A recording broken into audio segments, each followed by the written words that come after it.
Ella pide justicia de que? Bakit humingi siya ng justice para saan? Magandang araw po sa inyo lahat mga amigo. Pauwi pa lang po kami at lumos kami ng Metro Manila. So ngayon pa lang po ako makaka-reply kay Chamame. Yesterday kasi may nag-message na late na at sabi niya napapanood daw niya yung mga video na ginawa ni Joanna. Gawa ng i-video din natin. Ngayon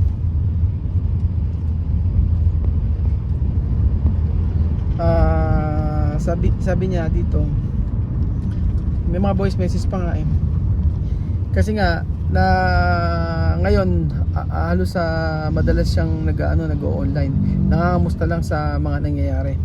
Kagaya nito, sabi niya, Ruel, saludos, tranquilo Ruel. Ruel, deja que las personas hablen van a cansar. Hayaan ko raw yung mga tao na magsalita hanggang sila mapagod.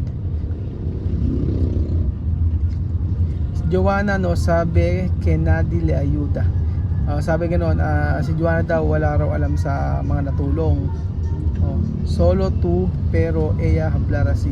Sabi niya, Joanna no sabe que nadie le ayuda. Hindi. Sabi niya, Joanna no sabi, hindi ba alam ni Joanna na walang tumulong sa kanya kung hindi ikaw, sabi niya, solo tú. Pero ella hablar, pero siya nagsasalita ng ganyan, sabi ganoon.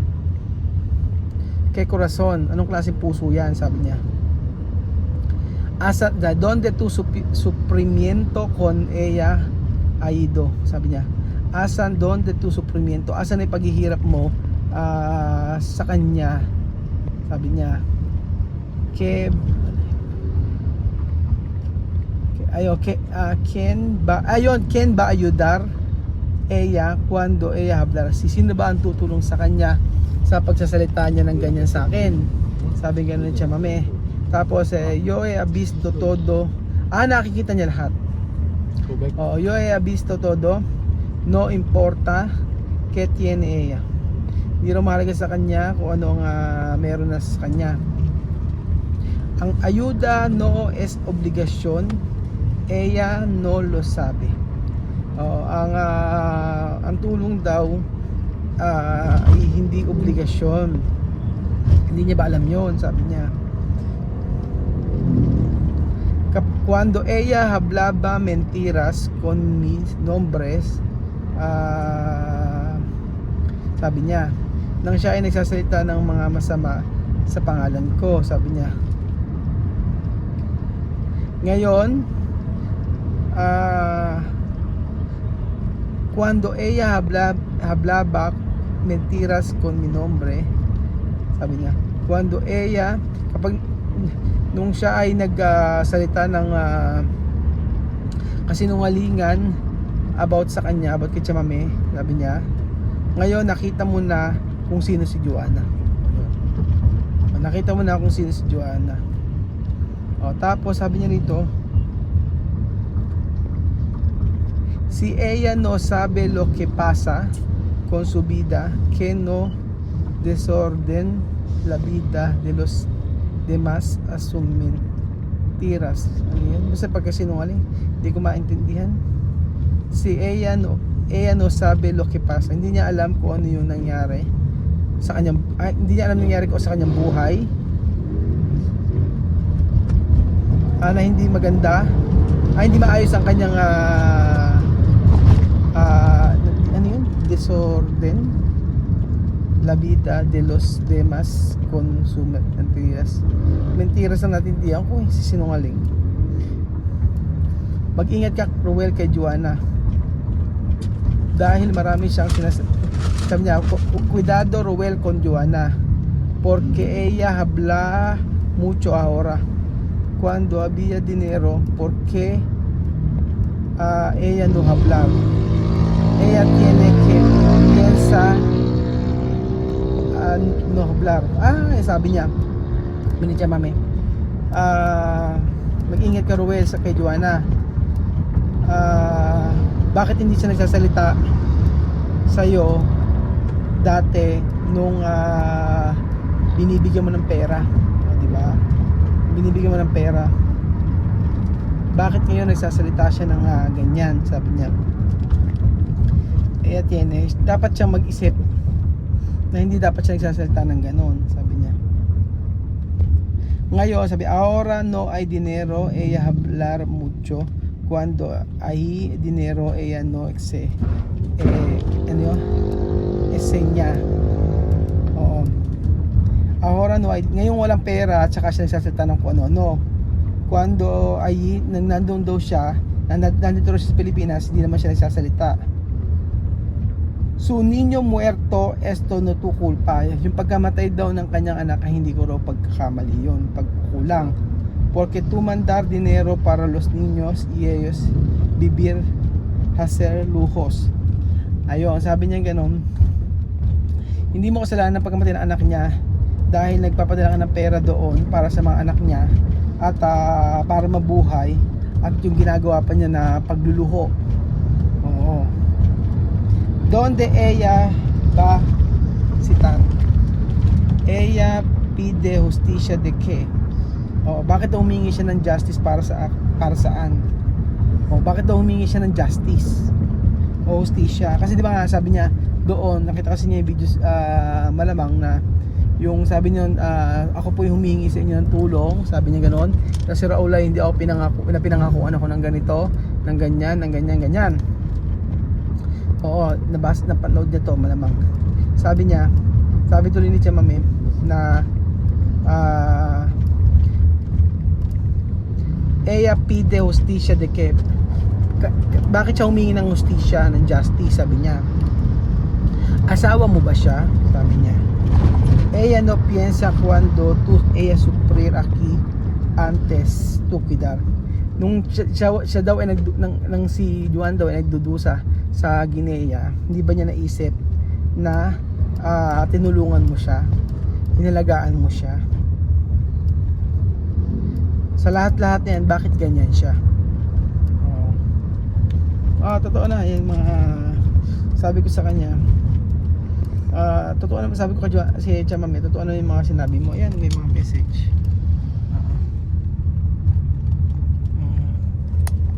Ayan o. Natatawa pa nga siya. Diba? At least si Chamame alam niya lahat, kasi nung si Chamame nakauwi naman ng doon, di siya nagsasalita talaga na against sa akin, kasi wala naman akong ginawa na masama sa kanya. At least yun yung totoong kaibigan, na kahit magkahiwalay kayo, tapos pagkayari hindi siya magsasalita ng against sa akin, hindi siya magsasalita kasi unang-una wala naman akong ginawang masama sa kanila. Tapos pangalawa, ako kinukwento ko lang naman yung bawat buhay namin, di ba? So siya, umuwi sila doon, naka-1 taon, pero hindi naman niya ako inobligan na magpadala. Hindi naman niya ako sinabi niya, Raul, baka pwedeng padala mo ako ng ganito, di ba? Naghanap buhay siya, nagtrabaho siya. Yun yung sinasabi ko po sa inyo mga amigo, na iba-iba kasi yung tao. Sa part kasi ni Joanna, namuhay siya na easy money ang gusto. Unlike si Chamame, pinaghihirapan niya lahat ng meron siya. Isipin mo, for 1 year, nabuhay na may anak niya, nung una nagbibigay tayo sa kanya, pero may pagkakataon na hindi bigay. Pero never siya mag-ask ng mag-ask sa atin, pagsabi na kailangan ko ng ganito. Sasabihin ng iba, syempre mabubuhay naman sila siya, kasi may apartment, may paupahan. So ang point po dito mga amigo ay nagtrabaho pa rin siya, diba? Nagnegosyo pa rin siya. Kahit nasabihin natin na kung walang sila Joanna bahay, nangungupahan naman siya. So iba lang kasi yung work ni Joanna sa work na ginagawa ni Chamame. Sa work ni Chamame talaga, kung ano yung kikitain niya, for example sa paggawa ng yuka, kumita lang siya ng 3,000 sa peso, linis na yon, masaya na siya ron. makakapagpakain na siya ng mga anak niya.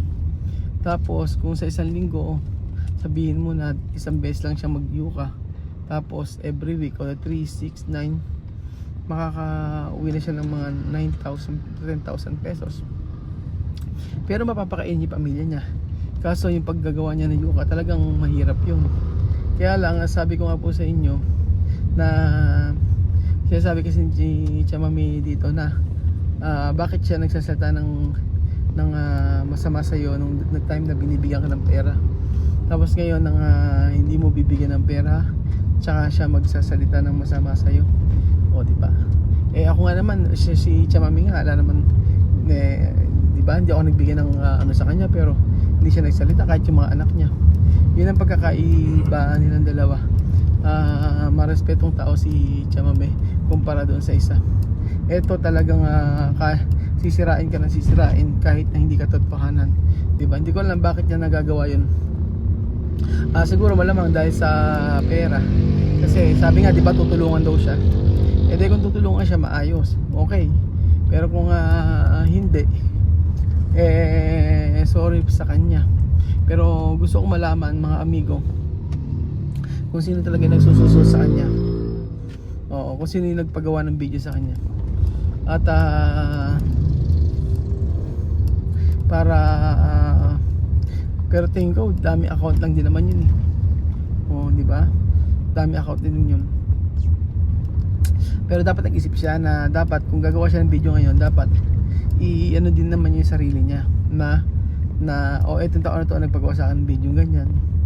Diba? Hindi man niya kilala, gumawa siya ng video tapos sisinin para sirain ako. Ang dami niya nang dami niya ng mga sinabi, tapos ginagawang content, ginagawa, ina-upload kahit na alam naman na walang katotohanan. Sabi ko nga ay kahit nagkaroon kami ng problema ni Chamami dati, hindi naman na dumating sa point na sa yung mga bagay na about sa akin na kung ano man yun, di ba? Kung ito for sure naman si Chamami may mga ayaw din sa akin, o may mga gustong yung ayaw sa akin siguro na ganyan, pero hindi nga siya salita kasi sabi nga niya ay sinong tumulong sa kanya, yun lang naman ang pwedeng tumulong. Kasi for sure marami din nagsusunod dyan, kaya nang umuwi doon for sure wala namang nagbigay sa kanya ni piso. Kaya panggulo lang itong mga naiinggit na to at nagagalit sa atin para lang makauwi mga Afrikano. So sabi ko nga pagka umuwi mga yon, ang nagiging sino ba ang talo, sino ang kawawa, diba? Sila din naman. Kaya nga sabi ko nga po mga amigo, hanggang si Joanna ay ganoon. Kasi hanggang ngayon nagme-message si Joanna sa akin, sabi block daw. Hindi ko naman siya ba-block. Titingnan ko lang, gusto kong malaman kung sasagot ka sa akin kung bakit hindi siya bumalik ng Guinea. Binigay ko yung pera o pamasahe sa kanila. Yun. So gusto kong malaman ang reason bakit hindi siya bumalik ng Guinea. Pero yung pera tinanggap niya. Tapos nung huling padala ko sa kanya, tinanong ko kung natanggap niya, wala siyang sinabi sa akin natanggap niya. Buti na lang na-save ko yung na-save ko po mga amigo yung tawag yun, na-save ko yung araw yung pinadala na na pera sa kanila. Sabi nga sa comment ako ay pensionada ako, pero ang kuha ko lang ng pension ko once a month. Samantalang sila ang kuha na nila ng pension nila ang kuha na ni Joanna every week, di ba? Kung pension sa Pilipinas monthly lang nakukuha, siya every week niya nakukuha, di ba? Yun po yung sinasabi ko sa inyo. So yun po,